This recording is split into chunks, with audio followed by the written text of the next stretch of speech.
Blog Talk Radio.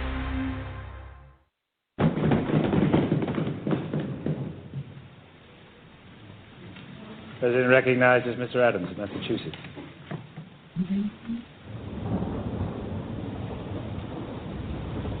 Objects of the most stupendous magnitude. Measures which will affect the lives of millions, born and unborn, are now before us.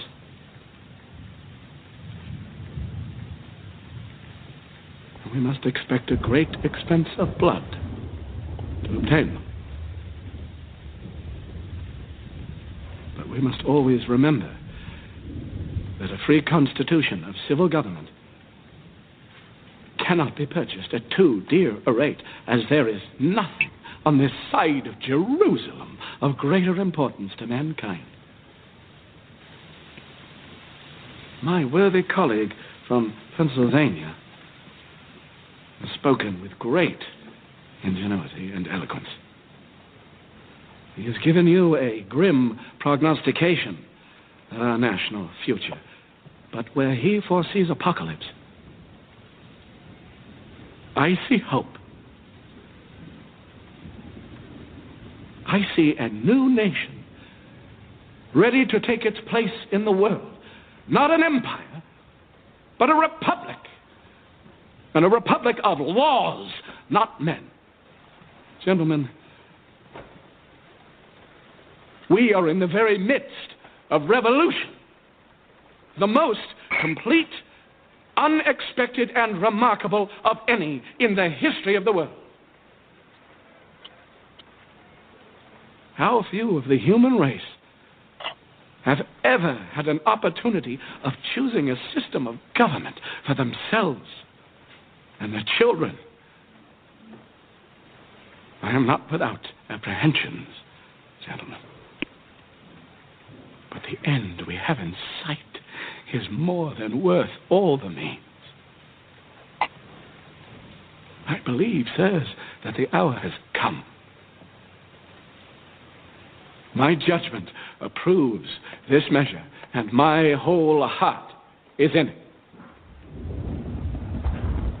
All that I have, all that I am, and all that I hope in this life, I am now ready to stake upon it. While I live, let me have a country.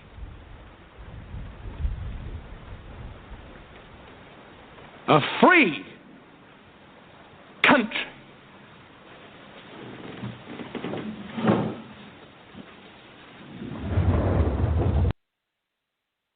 All right, everybody. Joseph Gibson here, podcasting 8:03 p.m. on the East Coast here from Greensboro, North Carolina.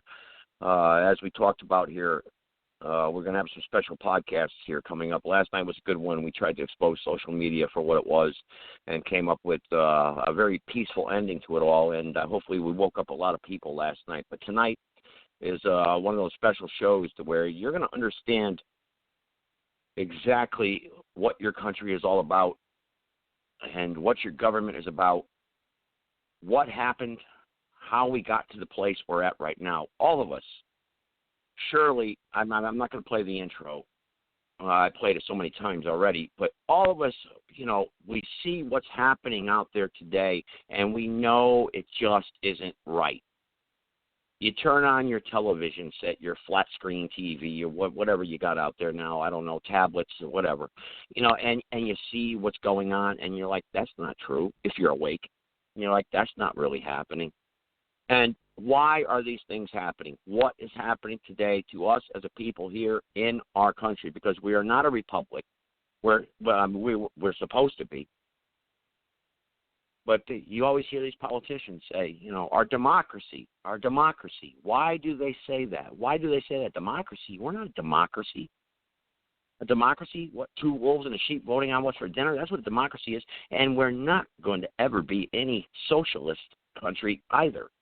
Because I assure you there are people on this phone line right now that will die on their feet before they live on their knees to any type of socialist nonsense that Wacky Bernie's proposing, or Beto O'Rourke, or all these other people, these puppets you read in your newspapers today. It's not going to happen. Because what's going to happen is you're going to end up in a civil war. And that we do not want. We do not advocate any type of violence or agitation towards the corporate government, and we're going to explain that hopefully very clear here tonight, because I've got some special guests I'm bringing on to the podcast. It's been a long time, actually. I want to bring the authors on. They need to press the number 1, actually, if they're here on my queue here. Press number 1 time only, and I want to bring on David or Jeanne Hertler. Very important. They actually have written about this, Re-Inhabited, Republic for the United States of America, America's Truthful History. And this is not one of the books that you read from page 1 and you go to the end and, you say, well, that was pretty good. No, it's one of those books that you have to, well, it's a 2-part series, actually. They got volume 1. I got volume 1 here, volume 2. And they explain everything in fine detail of how we are what we are today in our governmental system. And it's one of those books where it gives you the footnotes where you can go back and actually see physical evidence and go back and do your own research if you're that interested, if you're that willing to find out what's really going on. Now, if you want to go along with the system, you see where it's getting us right now. Your stock market is crashing. Okay, they've already released a bio weapon, this coronavirus, whatever the hell they want to call it. That the numbers that we got intel reports already from Vietnam, where the numbers we talked about this a month ago. I posted all this stuff 2.5 months ago, where the numbers are just nowhere what they're reporting. Then they tell you on the news, they tell you they don't want to create a panic. They don't. So obviously they're not telling you the truth. The numbers are staggering of people that are already infected. The people that the rate of death is at 30%, not the little 2% or 1% that they want to promulgate that number to you on the news TV. That these puppet shows, I just don't know how to just really even explain it. Maybe my friends here can. But I want to bring them on and give them an intro, and it's very important. And these next shows that we're doing here is very important. We're going to be bringing on the patriots of our country, the people that have been fighting for many years, to tell you what's really happening and what's really going on, and trying to change the system lawfully and peacefully. And then we're going to bring these people on, slowly but surely, because we cannot not do it all in one show, obviously. And everyone has busy lives, so no one's going to pay attention for that long to give everyone an education here and give you the facts. So without further ado, what I want to do is I'm going to open the phone lines here. Area code 608. I believe that's my first guest here, and I see 2 of them, so I'm going to bring them both on, and they can decide which one wants to begin here. And before I do, though, there's a lot of people here that are listening. Excuse me. They're out there doing the same stuff. They're thinking they're going to get their house for free. Now, this we need to talk about, because it's going to get people in trouble. They're thinking that they're going to get their house for free, and they're going to file papers at the courthouse, and they're going to arrest the courthouse and arrest everybody at the courthouse, and they're going to put them in jail, or they're going to give them a fee schedule, and they're going to drive around with license plates, that are built out of paper plates. I remember the Freemen in Montana, actually. I knew a lot of those guys, actually. They're still sitting in federal prison, by the way. They put paper plates on their back of their car, and they're free. And those of you probably don't remember, this is the 1990s now. Early 1990s, they had a ranch in Montana, and they took on the banks, and guess what? They lost. They went to federal prison, okay? So I understand the facts are there, and you see the writing on the wall, and all this may be true, but you're poking at a tiger, and it's going to bite you, it's going to get you, and it's going to pull you down, and you're going to be sitting in a concrete box. You have to do it smarter, and hopefully my guests here tonight will give some advice on how we could do it without doing something as to what these people are doing that I've been speaking to lately, and I'm trying to explain it to them as much as I possibly can, and they're just not getting it. That's fine. You can go in front of the state legislator and you can talk about the Masons Manual and this quorum, this, and all these little keywords and all that nonsense. That's all well and fine, and you get that. But you start opening up a can of worms or that bee's nest, you're going to get yourself in trouble. And there's people that are here tonight that lived it. They have family members that have been murdered. Okay, I don't know if they're going to come on or not. They just wanted to listen to tonight's show. So these are friends of mine that I've known for many, many years. But let me bring on, I think this is David or Jeanne, 608. Go ahead. And then I'll unmute another 608. You guys got to be the same here. I only see two 608s. So which one wants to speak first, David or Jeanne? Good evening, Dr. Joe. This is Jeanne. Okay, Jeanne, go ahead, Jeanne. Thank you very much for joining me. It's been a long time. We converse on social media, but thank you so much for coming on to the podcast. We do have the governor on here, too, from Colorado. That's great. He's there. I see him waiting in the wings. So what this is a closed platform right now until we all decide to allow anyone else to speak because we don't want anyone speaking over each other. So I want to give you the floor first. Go ahead. Well, thank you, and thank you for the privilege of joining you on your show. So I'd like to say good evening to everyone. And Dr. Joe, I guess I'll just say that I'm with the Republic for the United States of America. And this is the de jure or lawful government that occurred in 2010. And the reason for that is because the original republic that our founding fathers created was secreted into dormancy back in the Civil War years in the Reconstruction era, while a democracy went forward masquerading as the Republic. And I could stop there or I could keep going, whatever you like.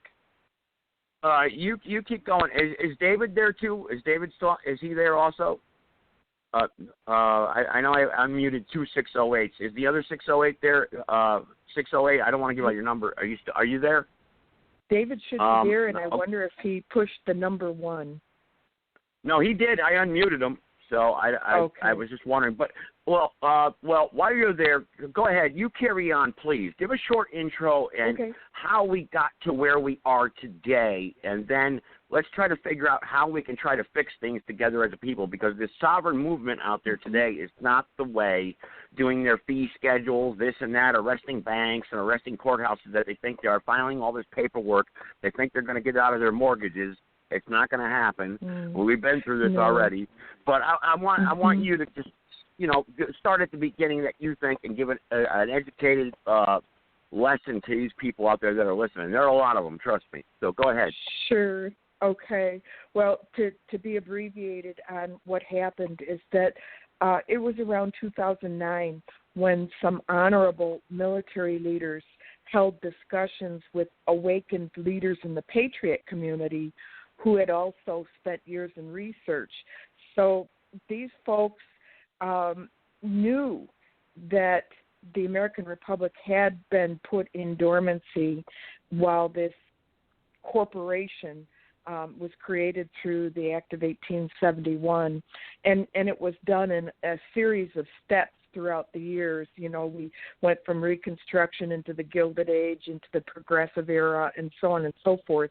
Well, they knew from history that there was some rogue individuals that infiltrated our government, and this had to do with the Civil War and the whole finagle of what happened. And so when they came together, these military leaders and the leaders in the patriot community, they put together a plan on how to lawfully take the American Republic out of dormancy. And when they discovered that Congress had never repealed the original republic, they knew in law that they could take it out of dormancy and then go through steps to lawfully re-inhabit or restore that republic. And so it was early 2010 when there was a broadcast through satellite, shortwave, internet, into the patriot community calling for volunteers to step forward to join lawful assemblies that were being formed in all 50 states to take care of this, because this would be the constitutional way to do it. And the response of this was, and remember, this was in the era of Barack Hussein Obama, so there were many Americans that were very concerned about that cowboy and his love of the Muslim Brotherhood and Islam. And right after he was first elected, first term, gun sales soared and ammunition was sold out. So we remember the terror that we were going through, and there were tens of thousands of Americans that responded that exceeded the listening capacity and brought down some of the rebroadcast facilities while also jamming the broadcasters' phone lines. They only needed a couple dozen souls per state to organize and fulfill the lawful criteria within their state. And so it wasn't long at all when they had their 1,300 awakened and willing patriotic Americans to go forward in this. So it started with public notice by warrant to the 50 state governors, which ordered restoration back to the lawful de jure government. And they didn't comply, and then through lawful, the lieutenant governors were served, and then the Secretary of States. And Jeanne, let me stop you right there. Jeanne, let me just stop you right there. Just take. You're doing fine right now. This is exactly the things that I've been trying to say. What you're talking about is, yes, I received the emails and notifications too, because I've been a part of the Patriot Network since 1990. And yes, I was notified. This is what's going on. And what Jeanne is saying is absolutely true. And then what we did was we convened in assemblies, and I remember telling family members about this and saying, hey, this is what's going on. And we met in the Wrightsville building in Greensboro, North Carolina, and there was hundreds of us there. And then we went to Chapel Hill, and we met again.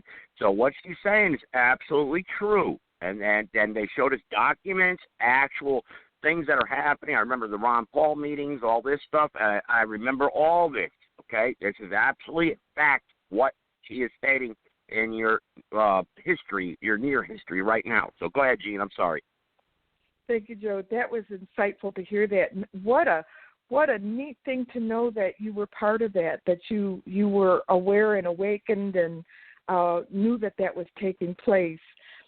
Well, what happened is, they went through the process by law. They followed everything that they needed to do in law, law of nations and so forth. And when those de facto color of law corporate state governors acquiesced and refused specific orders to become constitutionally compliant, then they moved on in the plan in the next process to where they put together representatives in each state to lawfully re-inhabit the government positions of the original constitutional republic. And so that original plan to restore America had been executed and was considered successful. And then by mid-year 2010, they considered stage one of the plan complete. And then they were proceeding forward to stage two, included moving forward with seating the de jure free states. I want to say in there that the military leaders stepped out. Once they had the plan in place, they stepped away.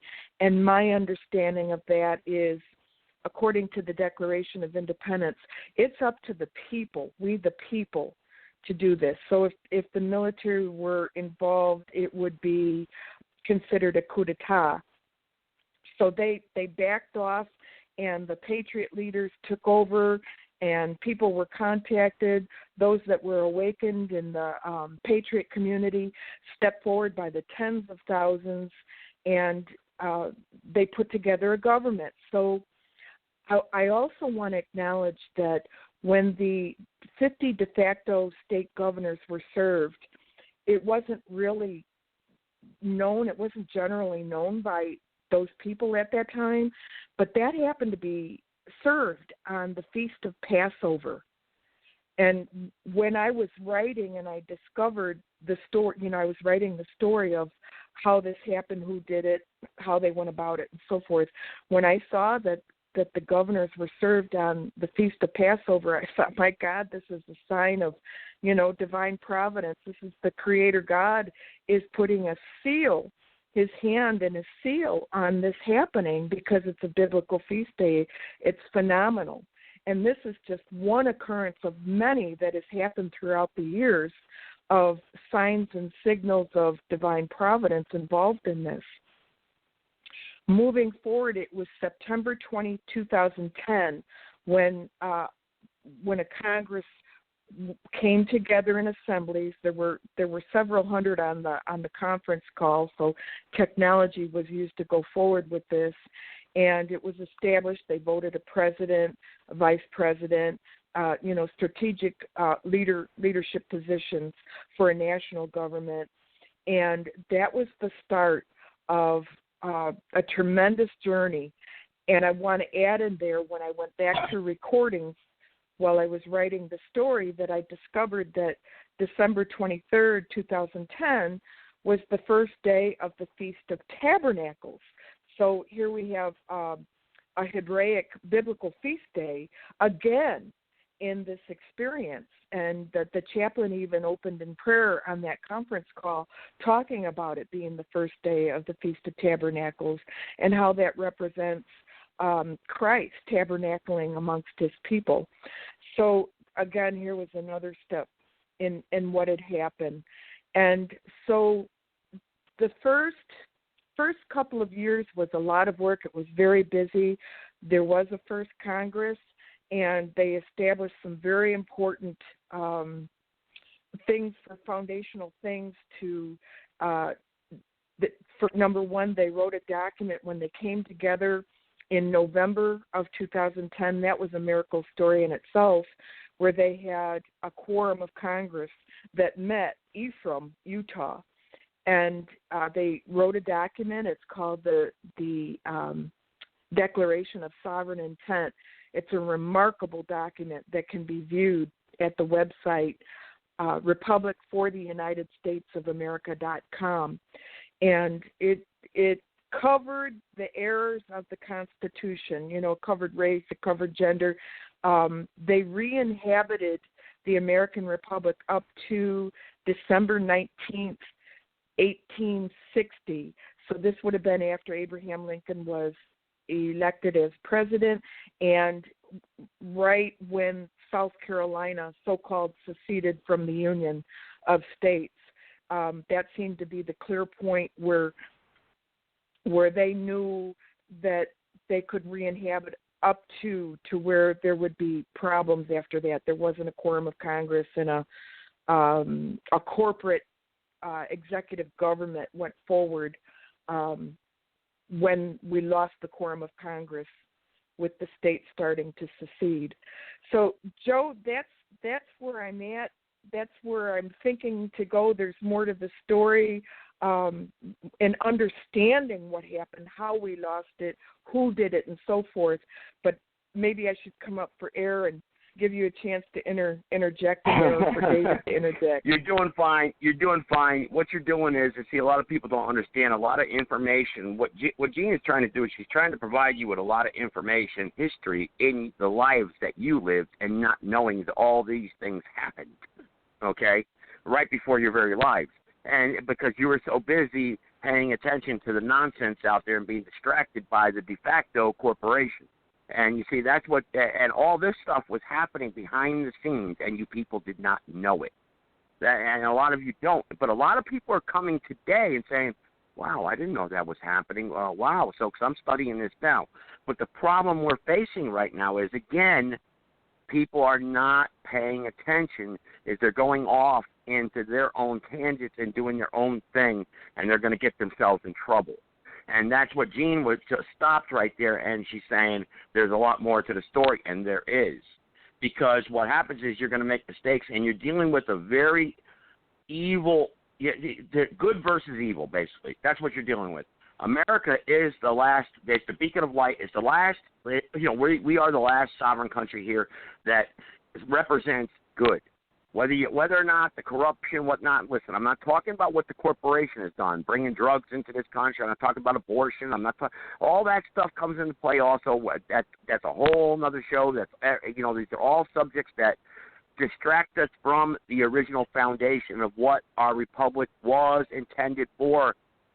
And that's the most important thing, is we have to understand how our foundation. We have to understand that, and we build upon that foundation from there, and not start going off into all this other nonsense that you're going to get yourself in trouble with. And where Jeanne stopped, because people got themselves in trouble. People actually died. People were murdered. Federal prison for many years, still in there today. So that's where Jeanne stopped.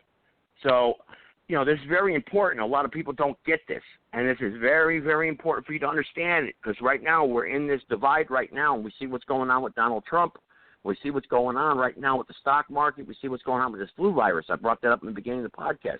It's so very important. A lot of things are happening right now, and it's up to the people to wake up and do what is right. It's up to the people, and if the people aren't there, it's like, see, God gives you free will. Your creator, no matter who your creator is, what you believe, gives you free will. You have the free will, because if God created robots, he could have, demanded to worship, do whatever we tell him. He could have, but he gave us his free will to make our own decisions, make our own choices. So what choices are you going to make? You're going to make the wrong choices? Because there's people out there telling you to make the right choices right now, and that's what we're trying to do here. I want to bring on, is David there? David, are you there? Do you hear me? I don't think David. Okay, David, yes. I want you to carry on now. I got the governor from Colorado. I see him connected. I don't know who else. Everyone, if you want to get on here, press the number 1. Those of you that I did invite. And I want to give an announcement here real quick. I'm going to bring on a lot of very special patriots that have been fighting throughout the years. The Weaver family. I believe that the daughter is there. Sarah, I think it is listening right now. And I've got a couple others there that emailed me. I don't see your phone number. A couple people that I don't want to say the name right now until I'm for sure, because it may create some division here amongst us. But there's a lot of people that did invite here to listen, and we're going to be doing a lot of special podcasts here in the future. Because the time is now. The time is now for us to wake up. I believe that wholeheartedly. David, go ahead. You got the floor, and I see 765. I see you. I'm going to bring you on, and also the governor from Colorado. I see you. Go ahead, David. Well, thank you, Dr. Joe. I believe that's what I should call you. Is that right, sir, Dr. Joe? You just call me Joe. I don't want to be a doctor. Okay. I don't want to be anything but Joe Gibson. How's that sound? All right. Okay, Joe. It's an honor and a privilege to be on your program. Jeanne, you did a marvelous job thus far, and I'm going to let you there. You put your finger on where you stopped, but I'm going to come at it from a really different perspective. If we go back to 1517, October 31st, and we find out that Reformation took place that day with the 95 Theses on the door, and then actually 17 years later, a Counter-Reformation took place with Ignatius Loyola. Then some time went by, and then, of course, the Pilgrims escaped. They went to Holland and all this, and there was Bradford, and there was Robinson. Those guys were educators, and they met up with a couple fellas that were Hebrews, and one of the guys' name was Peter Canais. Peter Canais wrote a book on the model Hebrew government. He actually wrote this book in 1617. So our guys were there by divine providence, and they saw the model Hebrew government, and then the Bible had come out some 60 years that they could really understand, some 60 years before the Pilgrims landed at Plymouth Rock. So in taking the Bible and studying the Word of God, along with what Peter Canais did with this model Hebrew government, they were ready to launch to the continent that we know as America. And when they got there, of course, they wrote the compact. Bradford, on the 11th of November, wrote the compact, and then, of course, they got on land around the 20th, I believe it was. And their whole thing that they picked up, they learned in Holland this book, and they were terribly excited about all the truths that they were learning in the Bible, because this was a new book to them. This is something new that the people were engaged in, the truths, the Sermon on the Mount and so forth, and all the great healings and all the good stuff that they found in the Bible. They wanted to furtherance the gospel when they got to our continent. Well, what they really brought was civil and religious liberty. Now, civil and religious liberty, there's a cause to effect, because when you have Christian liberty and you're enjoying it in your family and then enjoying it in your community or your church, it's a beautiful thing to enjoy liberty. Well, then what they did, the church polity is the church government. What they did is they wanted to extend it into civil government.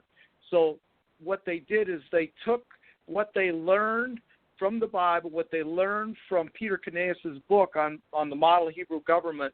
They wanted to incorporate it. They kept this in their thinking. They created a beautiful landscape, spiritual landscape, that was based around God's word. And they did it God's way. It was really a commonwealth. They believed in God's laws. They believed that God's laws was his divine reasoning.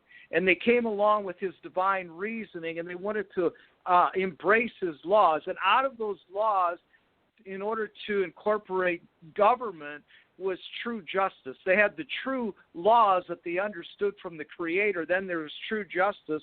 And then from that, they decided that they wanted to be in their communities, in their churches. They wanted to do it God's way. And so from that, they actually, Harvard started in 1638, and they started, to teach the younger generation, the younger men, the things of God and government and so forth.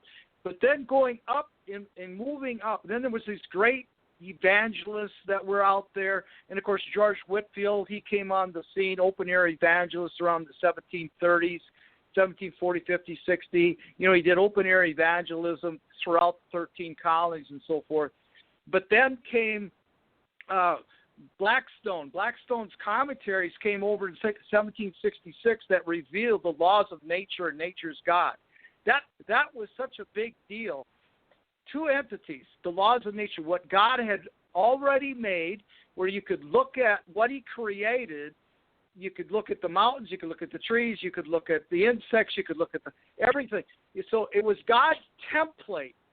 And so, just for example, they knew how big this was because the founding fathers knew that there wasn't any species across the whole world that aborted their young while in their mother's womb. And so that took care of abortion. There wasn't going to be any abortion because they looked at the laws of nature. And then nature's God is his written word. Well, when 1776 came around, and then you played to start your program, that speech was July 1st of 1776, and the next day, the Congress got together, and they saw that Jefferson only had God invoked one time in the Declaration of Independence, and they rolled their sleeves up. They saw the laws of nature, nature's God, which is in the preamble of the Declaration, the first paragraph. They saw that what they wanted to do is they wanted to glorify God. So they brought God in 3 more times into the Declaration of Independence. So they built the government on civil and religious liberty. They built it on the preamble of the Declaration, the laws of nature and nature's God, and they put together, and then let facts be submitted to a candidate where there was 27 of those facts. They showed the world why they were doing what they were doing, of course. But they came all together on the 2nd. They put it together. They gave Jefferson, there was some 60-some changes that they made. They gave it back, and they wanted Jefferson to do a clear copy, so he did that. And so they met on the 3rd. They met on the 4th. They jostle stuff around and that, and then generally we're led to believe that it happened around between 2 and 3 o'clock in the afternoon on the 4th of July, when Jefferson and Adams and Franklin went down to Dunlap Broadside and they had the Declaration printed off. What I want to say is that Joseph Story, who was he was a justice, he said, when I first saw this, it really took me back. He said, there's not a truth to be gathered from history more certain or more momentous than this. Well, what could that be? That civil liberty cannot long be separated from religious liberty without danger and ultimately without destruction of both. He said, wherever religious liberty or Christian liberty, wherever that exists, it will first or last or sooner or later bring in and establish political liberty.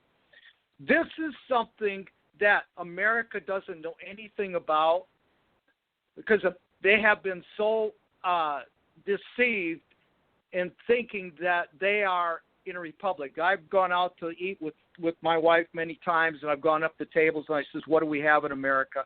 Do we have a republic or do we have a democracy? They don't know how to answer it. Or they'll say, well, we have a republic. So there's different answers at every different table. Okay, so one of the first things that we have to get across to the American people is we want to get the word democracy totally out. When the republic is stood up, it's a state in which the exercise of the sovereign power is lodged in representatives elected by the people. It's different than democracy or the democratic state, where the people exercise the power of sovereignty in person. Now, the only way you can exercise the power of sovereignty in person is that you have to have a relationship with Christ. You have to have had an encounter with Christ, and you have to understand that He's given you the authority. And the only way that those people back in the 1600s and the 1700s, let's choose the 1700s now, 1776, the only way that they could really make this work is that they had to have Christians, those that had a relationship with Christ, to be part of the republic in all three branches of government, and especially in Congress, because Congress is, when you look at Congress, they are really the most powerful branch, if you will, because they're an extension of we the people. They're in a Republican form of government. They represent the people. Okay, so so when the people put the people in office to represent them, they want people with a good reputation. They have to know that they're born again. They're born the second time. They have to know that they have a fear of God. Those are the people that they want in office. Why? Because God gave all human beings, before any government was ever, gave them unalienable rights. He gave them all these rights were given to us by God. And the Constitution and the government is there to protect the rights of the people. In all state assemblies, the assemblymen, their number one focus should be in a republic, not a democracy. What we have in America today is a democracy, the corporate democracy. Okay? Democracy is run by feelings. It's not run by law. And so, but with the republic, the assemblyman is to protect the rights of the people. The sheriffs of their counties is to protect the rights of the people. That's why we have government. That's why we have state constitutions. That's why we have our Constitution at Washington, D.C. But they're using a different constitution. So I'm going to stop here pretty soon. I'm going to make a statement here. This probably is going to be very controversial. But with all of the research that Jeanne and I have done, we were born, all of you on this call, and including a lot of your mothers and fathers that have passed, they were all born into an evil state government. Whatever state, out of the 50 states, you were born into a democracy. Democracy is the devil's own government. Who said that? Benjamin Rush. Dr. Benjamin Rush. It's an evil government. It's run by feeling. Not only that, I'm going to make a statement here. There was a certain religion that infiltrated our government after the assassination of Lincoln that totally wiped out the republic, and what we have is an evil government on this land and has been on this land. You were born in bondage. You were born a slave. And you see, you don't know it. This is what everybody do. You stand in line, you get your coffee, you pay for your gas, you get your sweet roll. There's somebody in front and someone back. Okay, this is what we do. See, and so the reason we don't know this stuff is because when you went to high school, grade school, when you went to high school, those history books, the American history book, never disclosed the truths that you should have learned. And what we've done is we've gone back, way back in history, and got out-of-print books so that we're learning what really happened back in the 1700s and 1800s. So that's, they actually made the history boring. So you didn't even want the class. You'd fall asleep in the class. Okay? The more you know about America's Truthful History, and that's the name of Re-Inhabited Volume 1, America's Truthful History, the more you learn about America's Truthful History and really the more you're going to understand what's being said even on this call, because it's going to open a whole new world to you, okay? And not only that, the people that are going or have been going to colleges and universities today are coming out, these attorneys are coming out with a non-biblical worldview. In other words, they don't see the world accurately. When you have a biblical worldview, and I won't go through a frame of reference, the meaning of the frame of reference, that'll take a little bit of time. But it's being able to go. You probably heard the term rabbit hole. To go down a rabbit hole and understand that rabbit hole gives you a perspective of what we're up against, why they're doing this, why did that person say this, why are they, and so here I am trying to catch up with Jeanne, showing you that the republic is God's government, because you see the republic was based on the Bible. The Word of God is the foundation of the republic. Foundation of a corporate democracy, I'm just going to say this, morals and dogma, okay? It's Luciferian. It's Luciferian. Now, I'm not coming against Trump. I'm not labeling Trump as a Luciferian. I'm not doing that. There are people in the corporate democracy in Washington, and there's some in Congress that are Christians. There's people that know what's going on. But for the most part, their jurisdiction is satanic. Who they worship is Lucifer. But in a republic, they worship Jesus Christ. And so with that, maybe I've given you enough to chew on for right now, and I yield the floor back to you. You did, Joe. brother. You did, David, actually. And what you just did right there is actually what a lot of people did need to hear, because a lot of people out there are gonna they're gonna question. They're gonna get into semantics with you, and then that's not what we're about here tonight. We're not gonna do that. We're not play that game. It's a good thing. The government does a good thing to protect us. We should all have driver's licenses and do this, and then we're not going to get into that game because it's a bigger scope of things. We're talking about the entire snake here, chopping the head of the snake off, and getting back to educating the people, like David just said right there. You didn't learn this. You were falling asleep in history class, okay, because you were worried about looking at the girl in the miniskirt, down the hallway there, chasing, yeah, right? Because that's what they teach nowadays, right, with the music, everything, the entertainment, this is what it's all about. Exactly. That was powerful. That was very good. But, David, I got people on the phone line here tonight. We still got plenty of time, though, but I've got a lot of people that are attacking this movement they're going about it the wrong way. They're wanting to attack the corporation with paperwork and thinking that they're gonna erase the mortgage of their house, for instance, stuff like this, and this stuff is going to get them in trouble, and they don't understand this. This is going to get them in trouble, I mean, before I get David, before you can answer that, I want to bring on is the governor there from Colorado? If you want to cue in here, I got you on here, and I got a bunch of people on the line here, and I recognize the numbers. 765. I see you also. But this isn't a debate here, show, David. so Governor, go ahead. The floor is yours for a few minutes. Go ahead.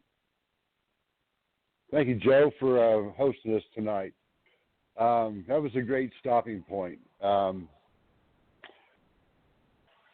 very experienced with the different methods of going after the government with paperwork and attacking them and trying to get your rights back.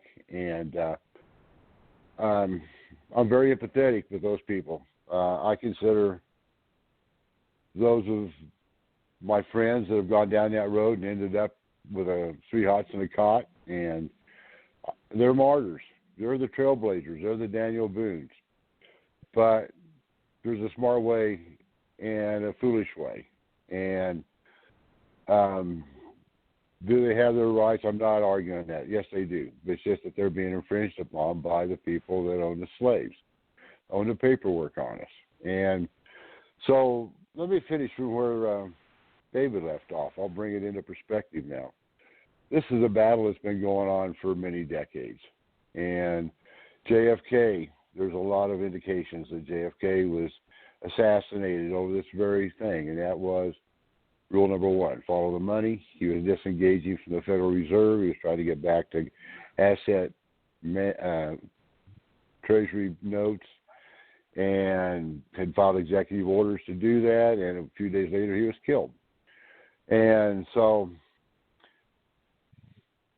rule number one always applies. And so the people looking at the way the entanglement is of the people that's grown up and been suckered in and compromised to get their votes, and they realize that once they crashed the Fed, the government crashed, and a country without a government was now under UN charter.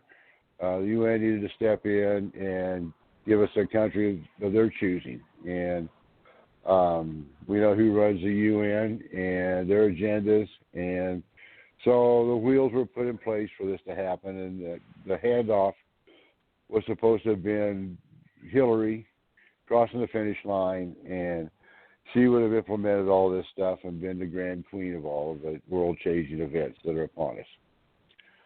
But there was a fumble, and the Patriots got the football, and Trump was elected, and that was successful because of what the people that met in Utah did by filing a declaration of sovereign intent and a claims and interest on the assets of the corporation, and taking that to the world stage and getting that on record. And we're first in line, first in time. And we have a Constitution and a Bill of Rights that gives us the responsibility and the rights that are ours under that umbrella of protection. And that's who we are. And so, as we see the world changing on the economic scene and seeing that this economic change, because these wheels have been in motion for decades, just because we have a 4-year or an 8-year president doesn't necessarily change history. It may delay it because the wheels are so big, they just grind everybody up. They just keep going and going and going, and that's who we're up against. But because the Americans stood up and said, no, we're re-inhabiting a republic, we have the law behind us, we have the international recognition behind us, and we're doing it the right way. And if we stay underneath that umbrella of protection, then we are recognized by the world as the second government that the Supreme Court said back, that was Bidwell, I believe. Who was that, Jeanne? Do you remember? It's Downs versus Bidwell. Downs versus Bidwell. Two governments in this United States. One is a republic, one is a corporation. And so, by law, by international standing, by adhering to that claim and interest and Declaration of Sovereign Intent. And part of that is that we don't go poke the tiger, and we don't use paper tactics to cross that line into their jurisdiction. And those of us that have abided by that, myself included, have talked to the same people that arrested my friends and associates and took them off to jail, but I didn't cross that line, and I'm out here talking today. So you have to question yourself. The proof of the pudding's in the tasting, and the strong indications that. And they didn't arrest you, Governor. With all the Governor, may I interject here? And you're right, because God, this is good versus evil, and a lot of people look. I don't care what God you worship, but the Creator, for a reason. Everything happens for a reason. You said your friends got hauled away, and some of them actually were murdered. Actually, okay. And I'm not going to get names up here right now because I was back, like Jeanne said. Wow, Joe, I didn't know you were around back then. Yeah, I was, but that way before that, and a lot of people were murdered even. For standing up against this evil tyranny that a lot of these people were trying to say, hey, you need to stop what you're doing and listen for a little while because you're jumping into the fire. You're poking the tiger, Governor, go ahead, because I got a bunch of other people that I do recognize, and I want to bring them on. Go ahead. We know from several sources that have been validated that there is a whole section of the FBI that is disinformation. And I look at the fads that have gone through the Patriot community, that the Patriot community literally was based on the awakening of it, the birth pains, was realizing some of these crazy paper things and chasing down those trails and seeing that our rights are being infringed upon and proving that very idea out in fact and that you can't argue. And so those people have been very, very much the pioneers of where we are today. But nevertheless, here we are today, and we're about to find that the corporation is going to find itself bankrupt and without representation in a very, very, very near future. And the Republic, with international standing and recognition and lawful recognition, is our parachute that keeps us from being dictated to by the UN. And what you're saying, Governor, is, Governor, I want to explain this. Hang on, Governor. I want to explain this in more simpler terms because I got some brothers out here that are listening right now, and they know this. Look, they're insolvent. Okay? Do you know what that means? If you don't, then you don't belong on this call. Okay? Number two, corporation is bankrupt. That means if you think you got a good job right now and you're doing fine and, your mortgage is locked in, and I've debated with pastors on this, my mortgage is locked in. I'm a veteran. I'm locked in. Yeah, I got a fixed rate. Yeah, okay, you got a fixed rate, all right. You go right ahead. You keep going with the money changers. You keep going right ahead. Shame on you. But, Governor, I've got other people here I do recognize who may have a question or who may want to converse here, and we're going to allow people here to ask a question. They asked me to do this here tonight, and I've got some friends of mine that from 1992, 1991 that are on here, and I'm glad you're listening.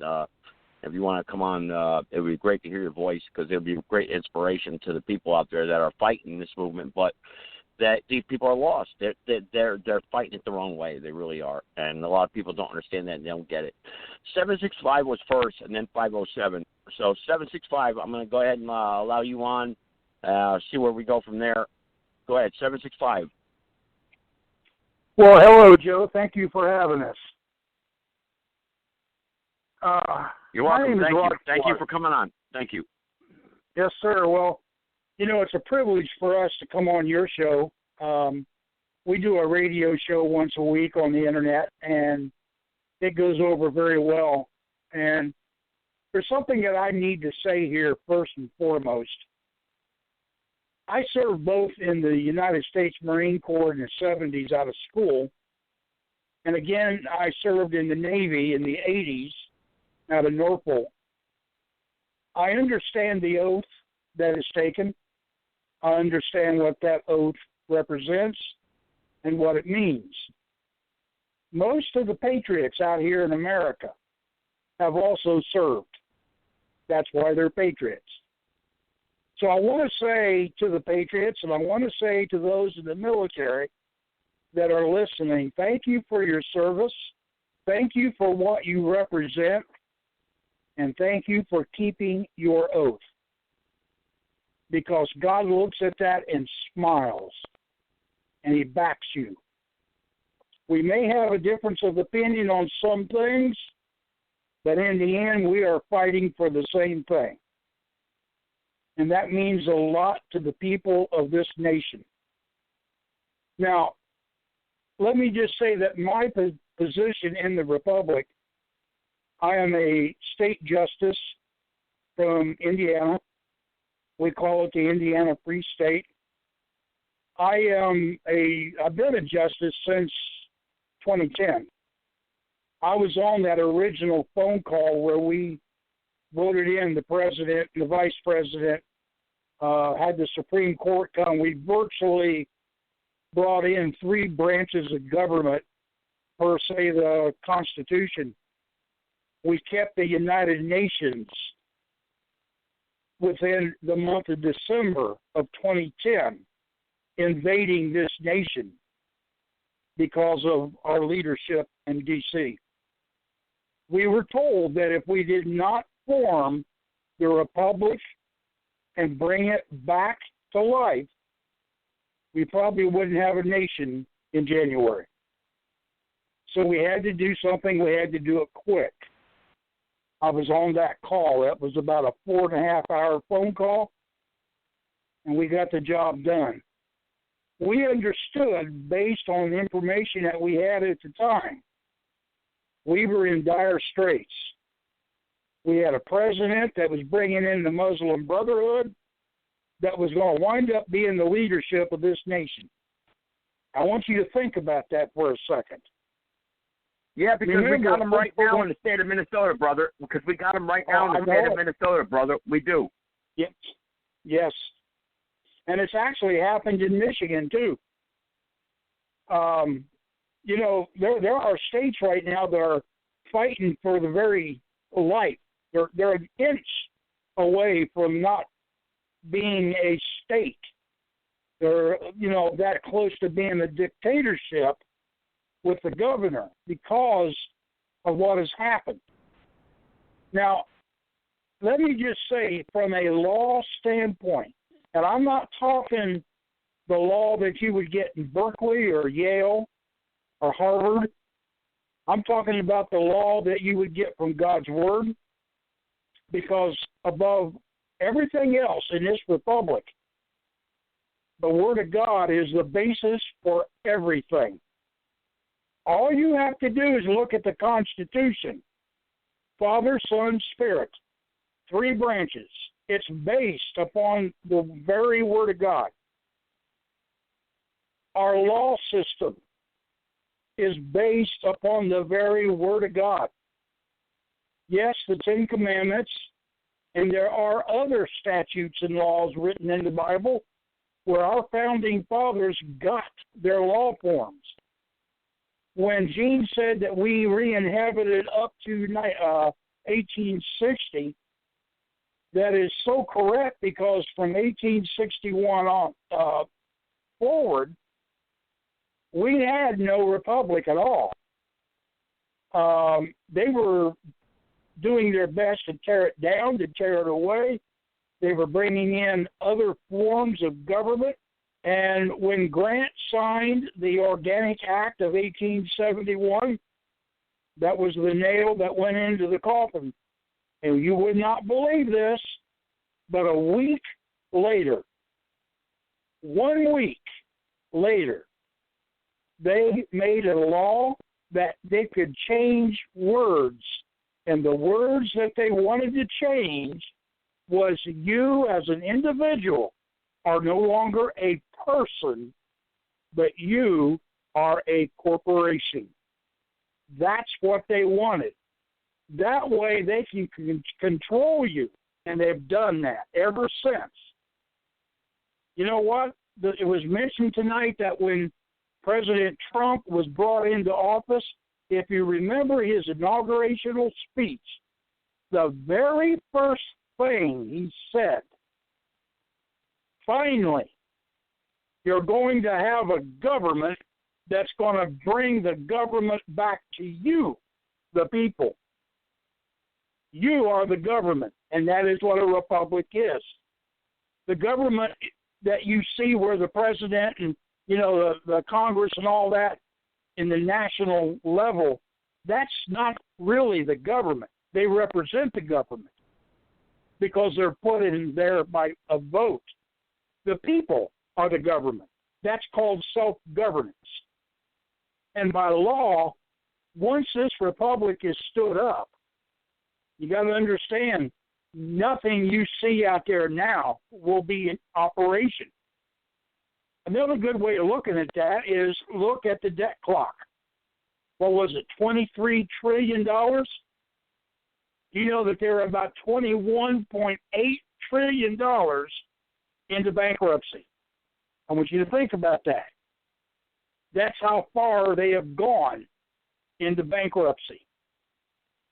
Now, no, brother, they don't think about that. No, brother, they don't think about that because you know what? They think their next week's paycheck is guaranteed to them because they got the job to go to on Monday morning, and they don't understand that the rug could be pulled out from them any second, any time by the people who really own the system, and that's the corporation because the corporation does not care about you. It doesn't. Well, and whether or not it's going to happen or not, that doesn't matter, brother. It doesn't matter. But the fact of the matter is it could happen, and that's not freedom. And I'm going to tell you something right here while I'm thinking about it. This coronavirus that's going around, that's not the big one. This is a test. This is a test to see how the world deals with it. It's a test for them to see where the flaws are, where they can try to correct it. I'm not really worried about this. I am more concerned about the one that is yet to come. And it's coming if we don't stop it. That's what I say. Yeah, that's what I say. You're absolutely correct. I'm worried about the one that has to come. You're absolutely right. You are so correct, brother. You absolutely are. And I recognize your voice. I do. And the things that you said, back in the day, years ago, a lot of people don't understand how close we really were to really restoring our republic, but the people just were not ready. They just didn't understand that. Everyone's still on the call here. Sir, with all due respect, with time permitting, I want to get some more callers here. Everyone's 507. Go ahead. If you got a question, go ahead. I'm going to bring 507 on. Go ahead. All right.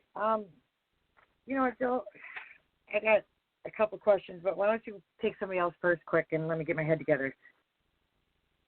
Okay. Please, thank you. Okay, not a problem. Okay, I'll go ahead.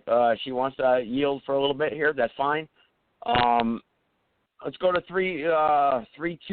320. Go ahead, because they did say I could take calls here tonight. They said that's fine, so we'll see where it goes. But go ahead, 320. Hey, Joe. I wanted to say I was really excited when your show started, listening to Jeanne and David, and then again to hear the governor. I'm working my butt off here in Minnesota, and I'm teaching the same things as they were explaining. So that really hit home, and thank you. And it is a huge, huge, huge deal going on all over the world. And there is a bigger picture out there, and it's coming, and it's changing. And we will get the republic back. I have faith in that. I definitely have faith in that. And thank you. Thank you, you three. It really meant a lot when I popped onto his show, and a private message show, and I'm like, I had goosebumps, because that's the exact stuff that I am trying to get across to the public servants here in Minnesota. And And they are supposed to represent the people. And I do go to Senate meetings, and I do remind them, and I thank the ones that are there, and I also tell the ones that are there or that are not there how disappointed I am to see empty chairs. But thank you for other people out there that not making me look like I'm crazy. I do steer away from the whole trust thing because that's just not my thing. But bringing the republic back, that's what's important to me. And I'll keep working my deal here in Minnesota because there's a shit show going on in Minnesota here. And I will stay aware and be on top of it. So thank you all. That's all I got, Joe. Well, thank you so much. Thank you so much for queuing in, and folks out there from the Republic. This is a female out there that's out there that actually is in the state of Minnesota, like she said, because I know her. I know who this caller is. She's got in front of the legislative branches out there, and she brought it up to them, everything that you're talking about, and put them on the spot, actually. And we've got video of that. It's on my Facebook page, actually. It's actually in my group. And she brought this up to them, everything that we're talking about, and put them on the spot. These are people out there that we need to be awake and understand. And she said it brought goosebumps to her skin, the things that we're talking about. And that's right. If you're not truly, an American citizen, or a citizen of the Republic, someone who really believes in your country, your Constitution, for which it stands, and freedom, for goodness sake, George Washington, our founders, the people that gave us what we have today, if you don't feel this, then you should really be ashamed of yourself and not be here. I mean, I just don't know what else to say about that. I mean, but what she brought there. Jeanne, are you there? Because she addressed you and David also. Or David, can you give her some advice? I know 507, she wanted to wait a little while, and she's addressing the banks and everything like that. And what advice can you give these people out there that are bringing these remonstrous claims and stuff like that to their legislative bodies, and to arrest their government and restore the republic and bring back the republic in their communities? Is there any advice you can give, or maybe just stay away from it? I don't know. What do you think, Jeanne or David or the governor, somebody out there? Joe, this is Jeanne. I want to say, first of all, how encouraged I am to hear this lady from Minnesota, that she speaks to the legislators, that she holds them accountable, that she tells them what she knows in law. Bravo. That's what all Americans should be doing. We need to take our government from the local level all the way up, township, city, county, state, and so on and so forth. It's we the people. So bravo, you go, girl, and keep on and keep speaking the truth, because this is the truth. And we do know, we have all the documented evidence of how the republic was put in dormancy. We have the whole history on it. We went through original source documents. We went through archives of congressional journals, government journals, out-of-print books, antique periodicals. We went through all the original sources, so we've got it documented. We know what happened. We know who did it. We know how they did it. And I want to encourage you, sister of the Republic, that there are, the devil has children just as God the Creator has children. And these sons and daughters of Satan, in their counter-reformation, New World Order agenda, they stole the birthright of the American Republic. And having lost our birthright caused the American people to lose their identity, which brought spiritual amnesia in knowing our national purpose, which is to bring liberty and justice for all. It's in a biblical mandate and a promise that was given to Abraham and to Isaac and to Jacob and so on and so forth. We have a mandate to be a blessing to all the families of the earth, and we're doing that by helping them get free from these satanic masters in the world. And that shouldn't scare us as we stand up in faith, we know who wins in the end, but we need to be aware. We need to know what it is. Like, for so long I felt like I knew something was wrong, but I didn't know quite what it was. And it wasn't until I got involved when the Republic was re-inhabited and started to stand up, and then I started digging and researching, going to original source material, and discovered for myself. And then I had a biblical worldview because I'm a student of the Word of God, and so I understood why judgment came on America. And then it put things in perspective with the Creator also being the supreme judge of the world, as stated in the Declaration of Independence. When our founding fathers, they screwed up when, they broke covenant. The Declaration is a covenant with Almighty God, where He's acknowledged 4 times. When they didn't treat all men as created equal, judgment came. It came in the scourge of civil war. And how does the Creator judge the sins of the fathers? But to the 3rd and 4th generation. And so from the Civil War days to us baby boomers is 4 generations. And now God the Creator wants to restore the Republic. It's His government on the earth. It's based on His laws. So it's coming, folks, but we do have a part to play in it. We have to want it. We have to learn. We have to educate ourselves. We have to stand up and take what's ours. It's rightfully ours. And as far as the courts, David and I can speak into that. We have experience. We ended in court. First, I want to say, we were people of God. We paid our tithes. We paid our bills. And we had a situation happen where we ended up in court over personal business. We represented ourselves. This would go back to 2013. And the state judge, when David brought up the Bill of Rights, the judge threatened him with jail twice. It was astounding. My husband is an honorable man. He's a veteran. He's served his country. He's raised his family. He's done things that are right. For the judge to threaten him over the Bill of Rights, which are part of the Constitution, it was astounding to witness that. And then he told me, he said, your Constitution is ancient and it's no good any longer. And I said to him, well, what Constitution do you go by? And he smirked. And he said, well, the one with the state Supreme Court. And so I got busy digging, and I made phone calls, and I went through the circle of being transferred around at the state Supreme Court.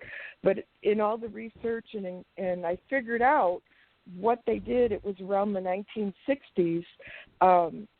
The Luciferians brought in the Uniform Commercial Code, and adapted it into the state constitutions. My understanding is they did it to all the states except Louisiana. I think they did not do that. But they codified the UCC into the state constitution. So they're not the original state constitution. This is the corporate state constitutions, and they made a different law form.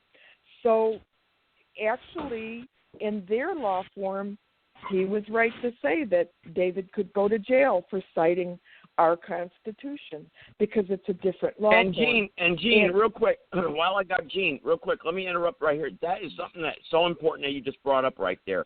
And I want to get back to that, time permitting, of course. That is so important what you just brought up, how they codified everything and that everyone goes along with it. And they're like, well, it's a good thing, because I'm driving down the road, and it's a good thing that we got checkpoints. Just hypothetically, I'm just using because I got callers on the line right now. I've used this scenario. It's a good thing we got checkpoints on the road, because we never know if there's a bad guy out there. It's a good thing that they kicked down my next door neighbor's door and take his guns away from him through red flag laws because, he's been in his backyard acting a little crazy lately. So I want to feel safe. So this is where the government should protect me, and they're missing the whole concept of what freedom really is. free and open society that we're supposed to be. They don't get that. And they debate it and they argue with you on this, and it divides the people instead of unifying the people and bringing what's most important together is that, look, we need to get back to what we were founded upon. And if we're not going to do that, then guess what? We are surely lost. And evil has really taken over, and we're in trouble. We really are. You know, we'll be in so much trouble. 507, I know you said wait a few minutes because I got 302 I want to bring on the line here. And 302, I'm going to bring you on. I'm going to allow you to get 2 minutes here to ask the platform here a question or make your comment. I will do that. But 507 said just to give me a minute. I want to gather my thoughts. So I want to bring her back on because the people from the Republic, they said, you know, if you want to do live calls, Joe, it's okay. You know, because they trust me, which is, you know, we love each other. They trust me, so that's, you know, I wouldn't do anything to disrespect them on this platform, never. So go ahead, 507. Go ahead. You're live now. Back again. Do you want to ask a question? Yeah. I just want to. I got a couple questions, but I want to read something real quick. It's real short, nothing major. Legislation law is vested law. Neither the U.S. Congress nor the state Congress has the authority to write statutes that control people's behavior. It's up to the people to control their own behavior, and if they're injured someone, the common law has remedies. Vested authorities in our legislation is found in Article 1, Section 8. Congress absolutely has no authority to legislate outside of Article 1, Section 8. The real law, the common law, is the real law. The Supreme Court of the land, the code, rules, regulations, policies, and statutes are not the law.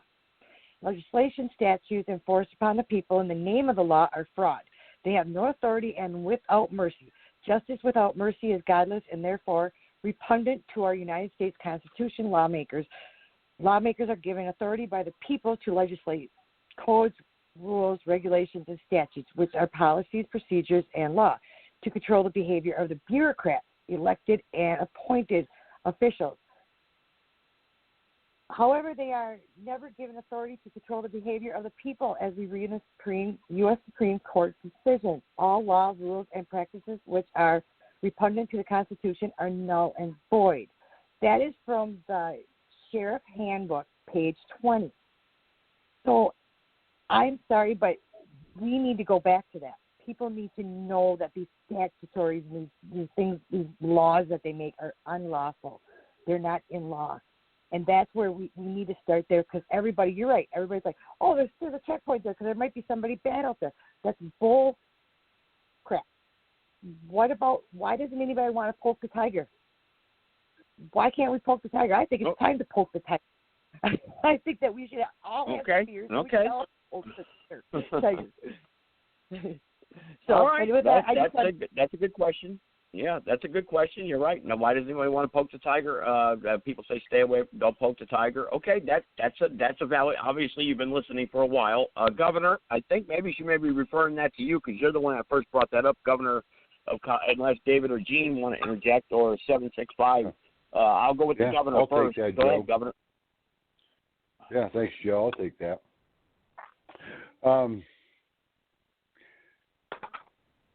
In this background of this reinhabitation process, we realize that there's a lawful way and an unlawful way of dealing with situations. And if we wanted to have standing and answer to our Heavenly Father, then we had to be above reproach and we had to do the heavy lifting and do it the hard way and be who we say we are.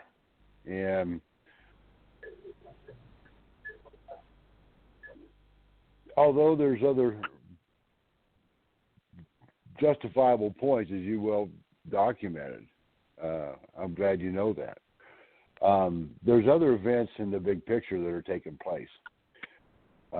Difficult human beings, we look at our immediate problems first and foremost, and this particular situation is worldwide and is going down worldwide through the trading platforms and international commerce.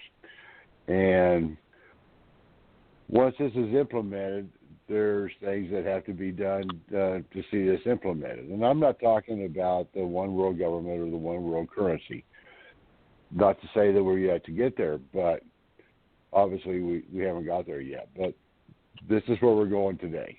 And so as this complete changeover happens, and as President Trump said at the Economic Forum, we're going back to common law and gold-backed currency. And you'll notice that he's appointed just shy of 200 federal judges that are steeped in common law. And he's in the process of replacing that layer of judges and implementing what he said at Bezos. So we're now at the point as a society that we're better off to disengage if we're not already tied up to the point of where we can't disengage. And I know there's people out there that are so buried in this that they can't disengage, and their only hope to stay alive is to keep fighting, as we all are in one aspect or another, but not in that same aspect. Hope you understand what I'm saying. Nevertheless, if you can, disengage and become part of the solution, which is taking positions of responsibility and leadership in the republic, because this is a government of, for, and by the people. And somebody's going to have to take on these different positions in governance and this representative government and be the leader and be the mouthpiece and help people get to understand what's going on and get organized and get on the calls and read the books that the Hertlers wrote, INHABITED.com. You can go right to the publisher and get them. They're very reasonable. They're excellent books, coffee table size. And what little bit is made on them goes to pay the expenses of the Republic and their websites and so on and so forth. So that's the answer. Well, actually, the Hertlers gave me. Actually, Governor. Actually, the Hertlers actually made me a proposition here. If any of you want the book, I'll pay for it, or they'll send it to you for free. So you email me and say, "Hey, I want that book," and they'll send it to you. Okay? Because they sent them to me. We did this. Well, what 8 years ago, I think. My goodness, we had them. I remember promoting the book actually on my show, and they sent me a copy. They're like, Joe, just keep waking people up. They wrote a little note in there, and Jeanne and David, they're just awesome. They're great people, but if you guys want the book, I'm sure they'll send it to you. If you ain't got the money, that's okay. You know what? But everyone's got the money out there. You know what? You can pay for the freaking cell phones. You can pay for the internet connection you got now. You know what? You got the money. To support something great to fix the cause and stand up for the Republic, But go ahead, Governor.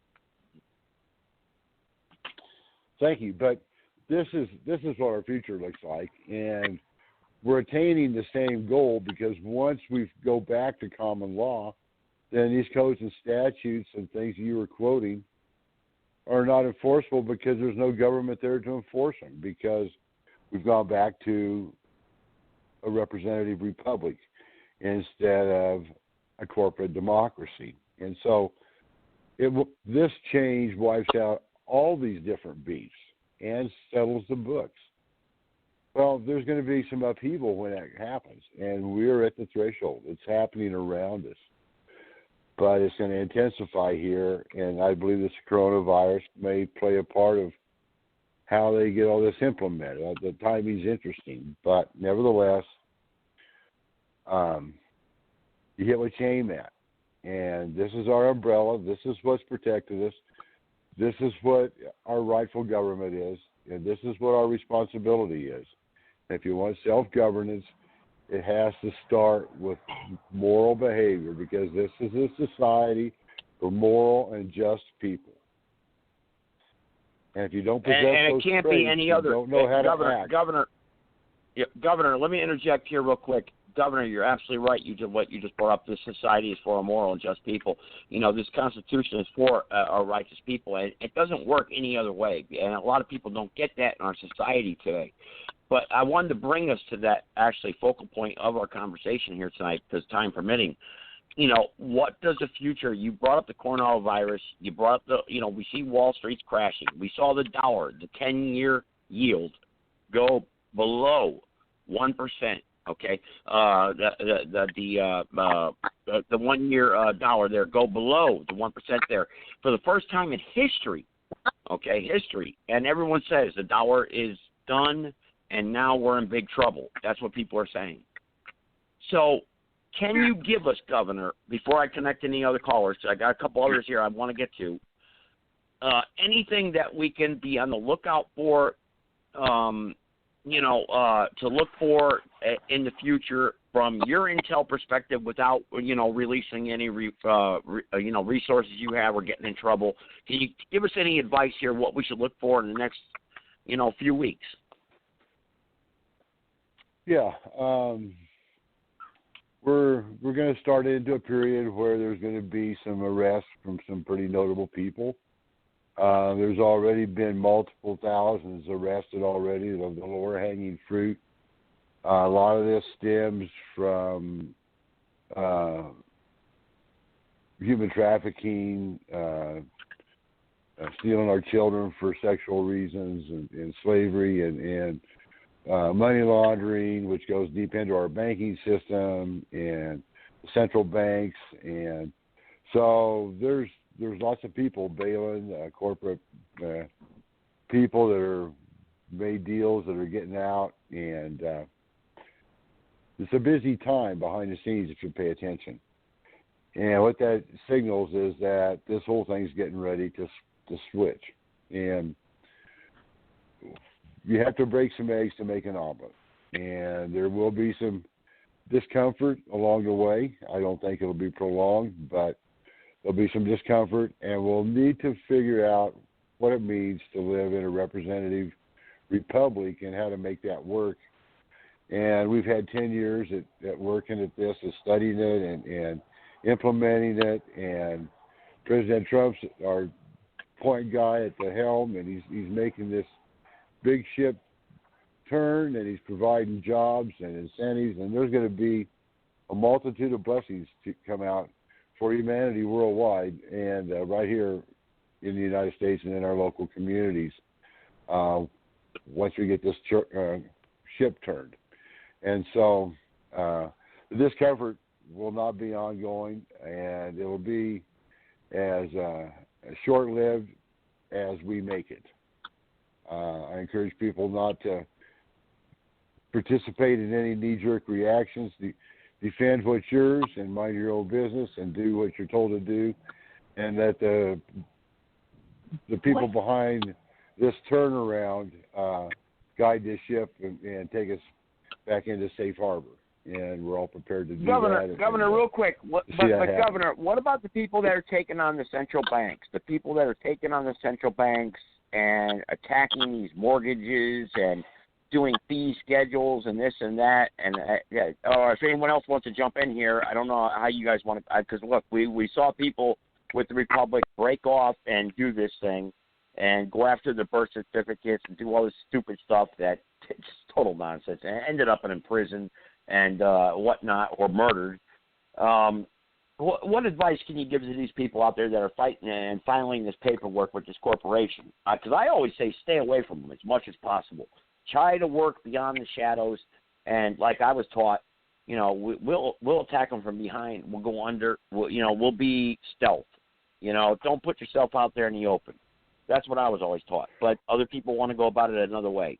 Is there anything you can offer for advice to them before I get to the closing comments of the podcast? Each caller here tonight. Well, Joe, that's a good place for me to state this. The good book, and we all know it. Our days are numbered in the womb. And we only have so much time on this earth, and we get to choose how we want to spend it. And with what I just shared, the overall picture showing that all of this is going to be settled at a level way above your head. Right now, getting in that arena is nothing but flypaper to steal our best and brightest and most dedicated patriots and to persecute them and drain them and their resources further and further and to imprison them. It's just a convenient way for the de facto to steal those resources from the Republic where they could be put to good use. And so I can't find fault. It's your right as a person to pursue that. I just have to question, is that the best use of your time, given the options? Thanks, Joe. Amen, Governor. That was perfect what you just said right there. You know, is that the best use of your time you have right now that you're using to, if you claim to be a part of, you know, part of our country, our republic, and believe in America, or believe, you know, that this is good versus evil, and you're using your goodness and what you have to offer, your knowledge, your power, your workmanship, your time, is this the best use of it? Really? You know, is it really more important to do that? If it is, that's okay. We're not judging you. We're just saying, is that really what you should be doing? You know, I'm gonna wrap up the show here with closing thoughts to all the callers here. I've got 2 callers I did not get to, so I'm gonna bring them on. I'm gonna allow them on and see what they have to say. Time permitting, of course. So I'm gonna go to 302. You're gonna get a couple minutes here. I'm taking a chance here. Go ahead, 302. You're only taking a chance to hear the truth, the whole truth, and nothing but. And I have some very serious reservations of the selective amnesia that I've heard so far of restoring the republic of the founding fathers. You know, I call them foundling fathers for the exclusion of the international democratic rights of the people that was infringed upon. Y'all say 1776. I'll give you 110 years, 1666. Was there a sovereign and independent people's government before this Ponzi scheme that you call the Bible, the Constitution, and Declaration of Independence and Bill of Rights? And if you go back and look, you'll see, yes, it was. Yes, it was. And equally. Okay, all right, no, I don't want you to answer. I don't want you to answer your own question. He's talking about was now this is obviously an individual that's stating that the founding fathers and the pilgrims that came here, all this is a lie, and therefore there was something else before then. Does anyone want to give us true history and something that we could point this individual to prove that what he's saying is wrong, or if he's right? I don't know. I'm putting this out to the panel out there. David maybe, or 765. Somebody, go ahead. I'm putting it out to you guys. I think Jeanne can do this. Yes. Go ahead, Jeanne. I would like to recommend to the gentleman. There's a book.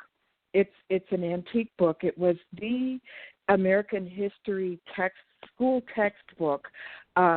It was compiled in 1836, first printed in 1839, and then there were several reprintings of it through the decades, 1854 being the last one. And it was compiled by, the author's name is Jesse Olney. That's spelled Olney. He was a school teacher and then a principal. He was the first one to write the textbook on geography and atlas. And then he ended up leaving teaching in his principal station to write school textbooks. And the book that I want to point you to that you can get in the archives whatever, and you just do an internet search and you'll find the book. It's called The United States, The History of the United States on a New Plan. And, of course, books back then had titles that were a foot long, so that's part of the title. But if you put that much in with the author's name, the title, you'll learn. But Jeanne, hang on. His position is this, because he's emailed me already. His position is that the founding fathers, the pilgrims that came over here, and his position is they invaded this land, took it over from the Indians. So therefore, the indigenous people that were here, they have suffered, and the Ethiopian people that he's claiming that were the original people here have suffered, and everything, this Ponzi scheme that he said, is everything to suppress the people. So therefore, the people's revolution that he's coming from the matriarch way of believing, is the Father, the Son is not the way, but it's the Mother and the Mother Earth way. So Mother Earth. And I've studied this, and you understand where I'm coming from now? I do. I've got some clarification. Excuse me on that. I misunderstood where he was coming from. But even still, that book will talk about how the peoples interacted with the Native Americans and so forth. Well, the scriptures talk about what's described as the people that were natives on this land, and at the end of the age, when there would be the restoration, the Native Americans have a huge part to play in going forward in this and what they bring to the Lord and it all. And I've also been with in 2017, the gathering of the tribal nations occurred at Green Bay in Wisconsin here, and we participated in that. We were very active with the ministerial tribal leaders that came from all over America. It was a wonderful experience. There was one woman, Native minister leader from Michigan, who came, and she had with her a miniature menorah that was dug on the ancestral lands. And so they have discovered that they're actually descendants of the tribes of Israel, the original tribes. So I believe we're all going to be surprised how this all pans out. And wow. Anything, Jeanne, you just brought up something. Jeanne, you just brought something up very interesting that this person needs to really look into. They were actually the ancestral tribes of Israel, technically. And whether or not they were on this land or not, we'll agree. That's amazing. Yes. That's amazing what you just brought up right there. And you could prove this. I know you can. Yeah. And that's very good. In fact, there's been digs that in Ohio, in New Mexico, and I believe one other area, they have found the native artifacts where they found the original Hebrew Paleo, the original Hebrew language, in their artifacts. So it's established that the Native American tribes are of the original tribes of Israel. Wow. That's awesome. That's great info. Yep. Wow. We have an amazing that's future great coming. to bring. Yeah. That's awesome. And you know something? I want you to let all of you know before I take 419 here. I'm going to bring you back on here. Jeanne and David, they have the series of books out there, and they give all this stuff where you can go back and look it up. For goodness sake, it's there, historical fact. I mean, you just can't deny it. I just don't understand why you wouldn't try to look it up and try to prove yourself wrong maybe sometimes. But 336, I see you. I'm going to go at 419 now, and then we're going to wrap up the podcast here. So 419, you're next. Go ahead. Hello, this is the voice of the common man, Mark Johnson, and I have a little ought to say about some of your callers tonight, and it's not going to be pleasant. That's okay. That's okay. As long as you do it politely and you ask an honest question, that's okay. Let's not, as long as we do it, respectfully, okay? I'll do it respectfully. But people have gotten these stars and stripes in their eyes and marching and walking up and down, waving a banner that has nothing to do with them. It doesn't support them. It does not stand for them. They talk about political leaders who have sold them downriver time and time again. They talk about Lincoln and the freedom of the slaves. Would they stop it with that nonsense? Lincoln was a slave owner, and he sold the rest of the United States right down the river into slavery, and we are still slaves today. I wish people would get that together. Then on another part, everybody wants to bash Obama, and then they want to put in this fear porn of the Muslim revelation and revolution. And there's Muslims here and there's Muslims there. There ain't that many of them. Quit being cowards. Stop with the fear porn. Stop with the division of the races. You're doing it for a reason because your owners got you doing that. You speak about history, and then you sit up there and you want to speak about Christianity and whatnot. The Constitution was founded so people would have freedom of religion. That means Mormon, Amish, Dutch, witches, and everybody else who wanted to do what they wanted to do could do it here freely without recourse. So stop this with the Constitution and God and this, because Washington was Masonic, and they believe in Satan. So there's your first Satanist right there. Now, okay, all right, Mark. Hang on, Mark. Allow them to address what you just first said before we carry on. David, Jean, who wants to go first? Because this is something that we have to address in America today. So, who wants to take Joe, this first? This is Jean, and I would love to. There were so many things that the gentleman brought forth that it's like, okay, which one should I address? I'm going to take the last one about President Washington. I have an original letter by President Washington written to a reverend a year before he died. He died in 1799. So the year before, he's addressing the reverend, and he says he hadn't been in a Freemason lodge but once or twice, and it had been 30 years before, so when he was a young man. And he established he never presided over a lodge. I want to establish that I studied this extensively from original source material. The early American... And I'm supposed to take your word. I'd like to finish. Hang on, Mark. Please give her respect. She did not interrupt you. Please. With all due respect, please. Go ahead, Jean. I did go to all original source material, and what I learned on the Freemason lodges, they weren't tainted. Even President Washington says in his letter that the early lodges, were not tainted with the Illuminati, the Jacobean Illuminati. It was in 1801 when, think of his name, Isaac Long came from Europe to the Freemason headquarters, which was Charleston, South Carolina at that time, and he brought over the Luciferian religion. In 1801, he brought over a Baphomet statue and the skull of Jacques Molay. And so then it really, even then, may I please? Slow in processing in. Hang on, Mark. Hang on. Let her finish, please. It wasn't until Albert Pike, after the Civil War, when he wrote Morals and Dogma, and he brought in the 33 degrees of Masonry. So, we get this Egyptian base and all of that too. So it's a matter of having correct history. And that's correct. Eugene, and real quick, Mark, hang on, Mark. I'll let you speak, Mark, but hang on. What Dean just said right there is what I also studied at Landmark Baptist Church when I obtained my bachelor's degree in theology.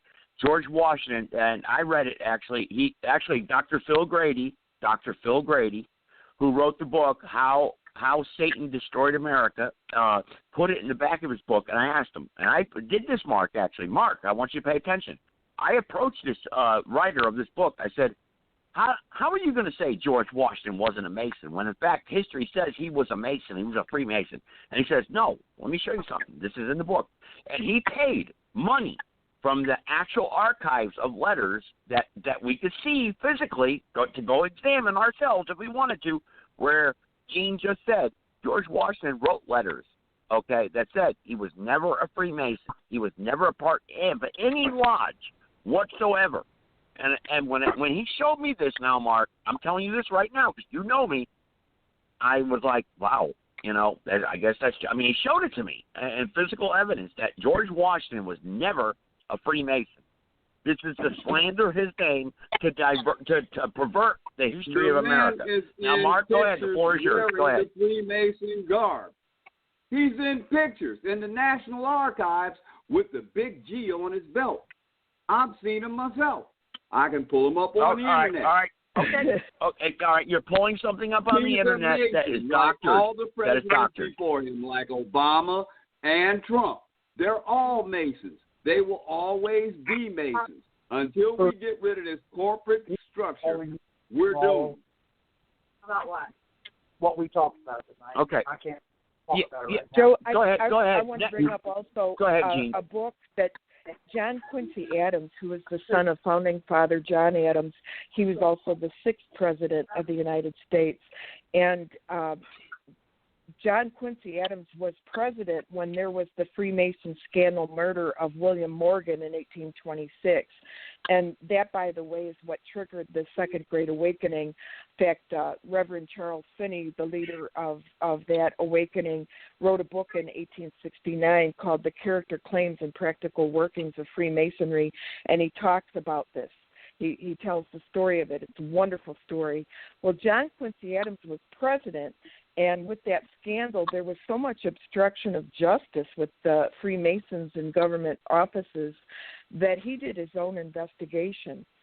And then in 1833, he compiled letters that he had, letters on the Masonic institution, and that's what the book is published originally in 1833. It reprinted in 1847, and then because there was a revival of Freemasonry after the Civil War, his son Charles Francis Adams published it in 1875, and it's called Letters and Addresses on Freemasonry. Once again, and in this, what has this got to do with hang on, Mark. What the Sam Elliott does this have to do with the here and now? Excuse me. Hang on, Mark. Hang on, Mark. Go ahead, Jeanne. Go ahead. Finish your point, Jeanne, and I'll bring Mark back on. Go ahead. Thank you. The point that I want to make is it's established in these letters that John Quincy Adams says that he was never a Freemason, nor was his father. And he also pointed to the writings of, he pointed to Thomas Jefferson and also George Washington, and I verified it in the writings. They were vehemently opposed to Freemasonry. They were never Freemasons. So it's lies out there. There were not cameras back then, so there are no pictures of George Washington and Freemason regalia. There might be paintings along the way. Right.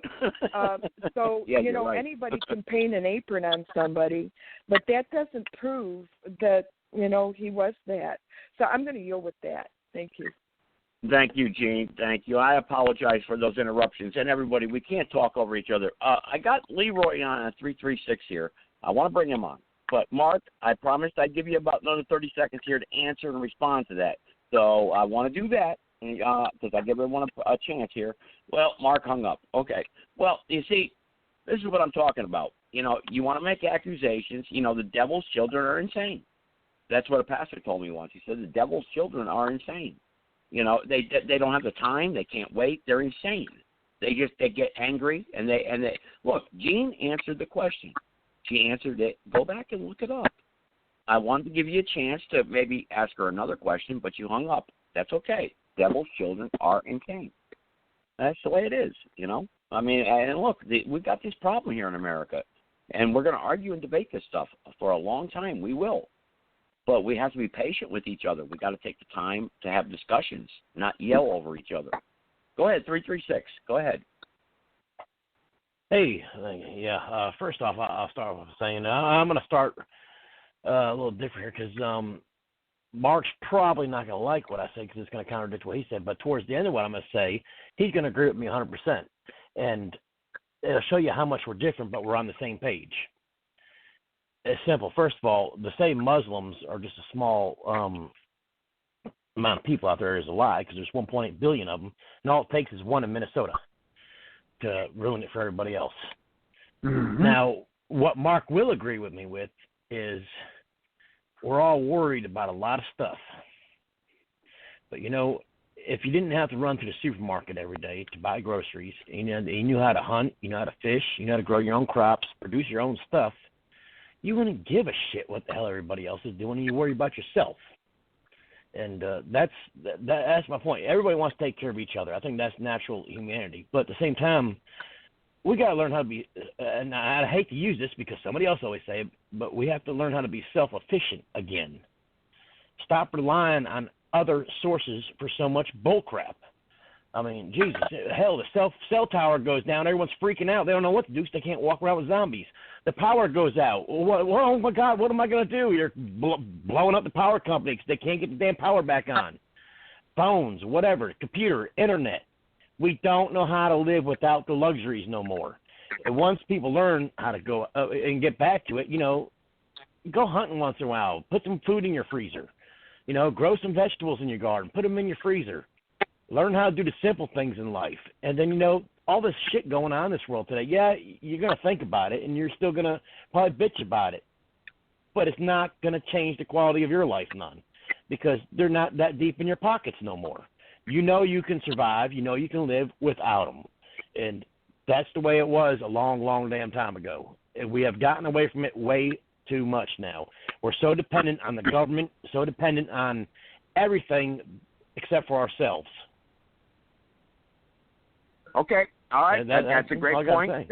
That's a great point. Maybe we should be more dependent on God and our Creator and have a little faith and believe in what's good in others, and maybe like you said, use our resources instead of being lazy and worrying about what everyone else is doing and relying on each other. That's a good point. Instead of relying on each other, maybe we need to rely on our higher power. Crap. Yeah, if you have the money to pay your $200 or $300 power bill and go out and spend $200 or $300 dollars worth of groceries and drive the finest cars, fill them up with the 93 octane and everything else, that's fine. But you still got to understand, what if all that's not there one day? You got to be able to have the know-how to take care of yourself and your family. That's the most important thing in life, is yourself and your family. Take care. Yeah, I agree. Yeah, well, your family and you know, your spiritual belief and what you believe in. Yeah, family and loved ones. We get back to and your constitutional belief, and that's what the founders, I believe. Does someone want to address that in the final moments of this podcast, Jeanne or David? I think David, you're really good there. 765, you were really good too. No disrespect to Jeanne, of course, because she wants to answer. I don't want to put her on the spot so much, but David, are you out there, or 765? One of you? This is Roger. Okay, go ahead, Roger. Yeah, you know, to the last caller, wow, we need people like you in the Republic.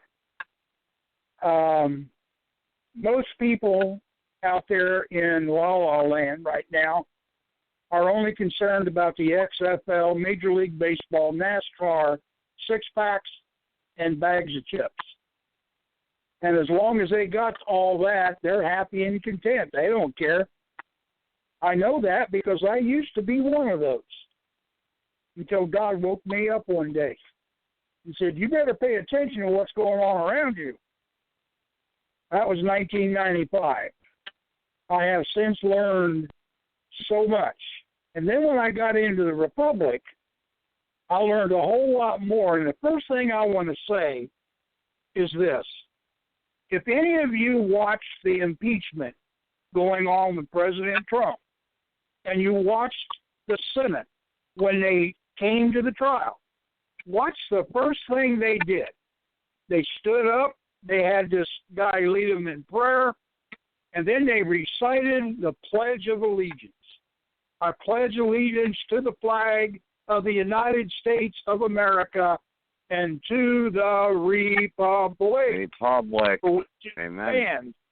And I want to let you know that every single senator, every single representative commits treason every single day because they recite that pledge to the Republic, and then they go to work in a democracy.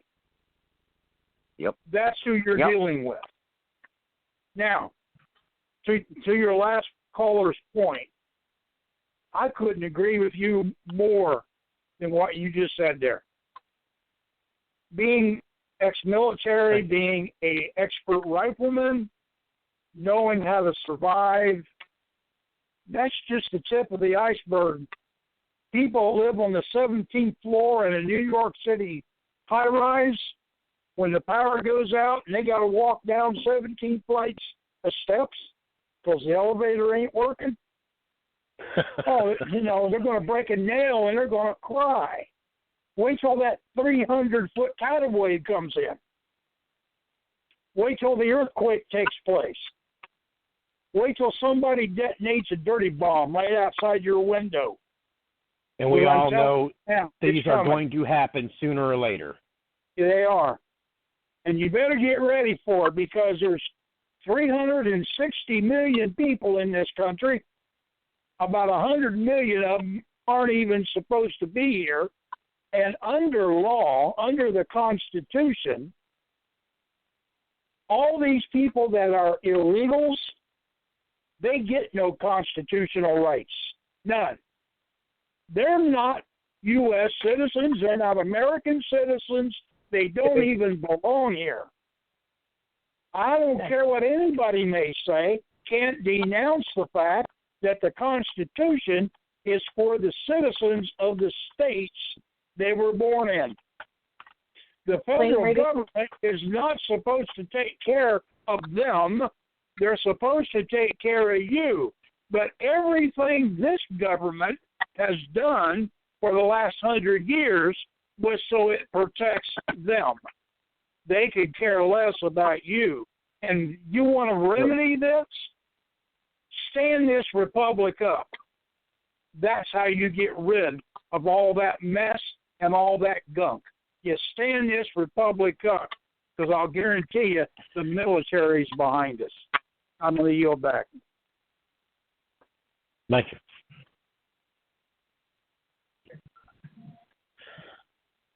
Joe, did you drop? Yeah, he might have dropped. He always gets dropped off about 5 minutes, and he comes right back. About 5 Am minutes I before you still end the show, on here? he comes back. Yes, you are. Yep, Okay, you're still one on there. more Go thing, ahead. you You're know- right. Actually, Leroy, thank you so much for saying that. You're absolutely right. They did kick me off, and we got about 3 minutes left. So, Jamie, go right ahead. And thank you, sir, 765.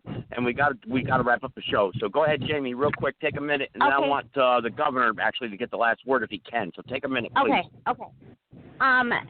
Some advice I'm going to give to everybody that's listening today. How I did my research is I went in the archives of the Senate meetings, and I'm not talking about just archives in the last few years. I went back and I listened and I watched and I read. But within the last couple of years, I'm watching these archives and I'm seeing who's listening, who's paying attention, who's in the Republic, and who's in the democracy. I am picking out what Senate meetings I want to go and speak at. You guys just keep your eyes open and go up there and speak to the Senate, address your Madam Chair or your public servants as they are, and instruct them how to do their job, because that is our job, to instruct them to act for us people. And I want to thank you. It was a great show tonight, and I yield.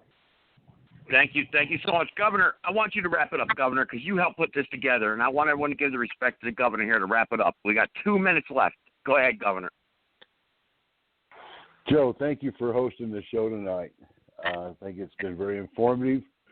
You know, I was born ignorant. I hope I don't die that way. I'm operating on the best knowledge I have. If you disagree with me, then prove me wrong. I'd like to know that I'm correct in what I share. And best of my knowledge, from all the facts that are on the table, this is our future for those that choose to accept it. And you get involved by going to republicfortheunitedstatesofamerica.org and reading the Declaration of Sovereign Intent and putting your name on the dotted line and signing along with the other patriots in this United States that this is the government that you support. And get involved, because it's a government of, for, and by the people. And it needs to be positions of leadership need to be held by moral and just people. And this is our responsibility. So what an exciting future we have, folks. And thank you for participating in all that you do, Joe, and I'll yield. Well, thank you so much, Governor. I appreciate it. Thank you, Leroy. You posed some great questions, actually. Leroy, thank you for taking over the show for me while I got cut off. And Jamie, thank you so much. And Jeanne and David, God, my Lord. David is such a gifted preacher, the way he brings it down. I mean, every time he comes on here, and I want to thank the brothers and sisters that were listening from Texas. You know who you are. I'm not going to say who. You asked me not to mention you, but there were some people on here who survived the Waco experience, and they were listening tonight. And there were a couple others there tonight also. But we'll continue on with understanding the times in which you live today. But thank you so much. God bless all of you. And remember, God bless the Republic. This is our country. This is our land. This is who we are. We're a people. We're going to stand up and fight for it and do what's right. And please, no violence. That's not what we're about at all. Never, never. God bless our republic. Take care. Thank you. Thank you, Joe.